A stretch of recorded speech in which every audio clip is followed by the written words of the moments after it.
Je lis du livre de 1 Roi chapitre 13, les versets 1 à 3, ce qui suit. Voici, un homme de Dieu arriva de Juda à Béthel par la parole de l'Éternel. Pendant que Jéroboam se tenait à l'autel pour brûler des parfums, il cria contre l'autel par la parole de l'Éternel et il dit, autel, autel, ainsi parle l'Éternel. Voici, il naîtra un fils à la maison de David. Son nom sera Josias. Il immolera sur toi les prêtres des hauts lieux, qui brûlent sur toi des parfums, et l'on brûlera sur toi des ossements d'hommes. Et le même jour, il donna un signe en disant, c'est ici le signe que l'Éternel a parlé, voici l'autel se fondra, et la cendre qui est dessus sera répandue. Prions. Notre Seigneur, notre Dieu, nous commençons aujourd'hui une étude sur un prophète, afin de voir comment il existe différents types de prophètes. Que le Saint-Esprit nous éclaire dans la compréhension de cette étude et que nous soyons sur nos gardes, nous t'en prions, au nom de Jésus et pour ta gloire éternelle. Amen. Note avec moi que le chapitre commence par « Voici un homme de Dieu ». Ah! Et nous parlons de prophète. D'accord? Un homme de Dieu arriva avec un message de Dieu. Et tu verras plus tard qu'il sera identifié comme étant un prophète.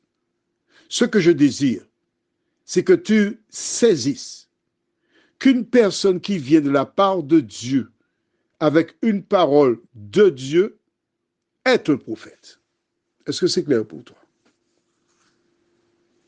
Même si la vie de la personne n'est pas conforme à l'enseignement de la parole, l'important n'est pas de regarder aux actions, mais à la parole de Dieu.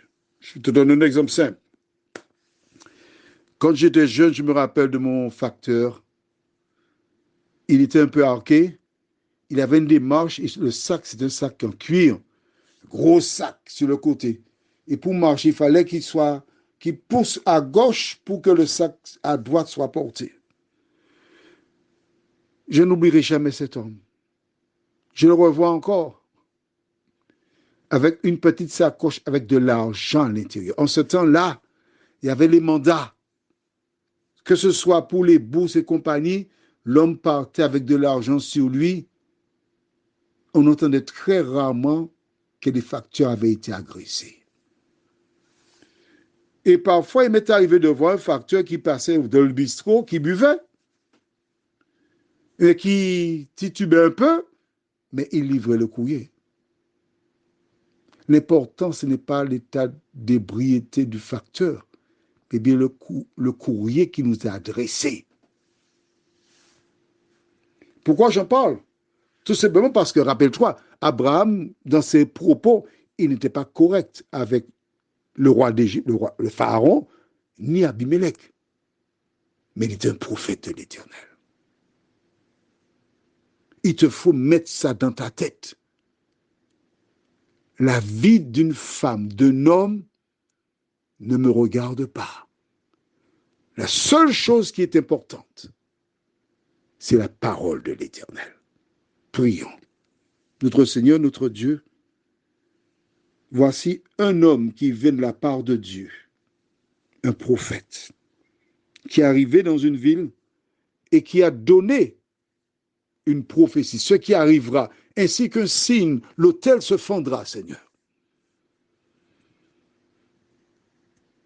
Éternel, viens nous aider à travers notre pèlerinage terrestre à ne pas regarder la vie des gens, mais à la vie de Jésus de Nazareth.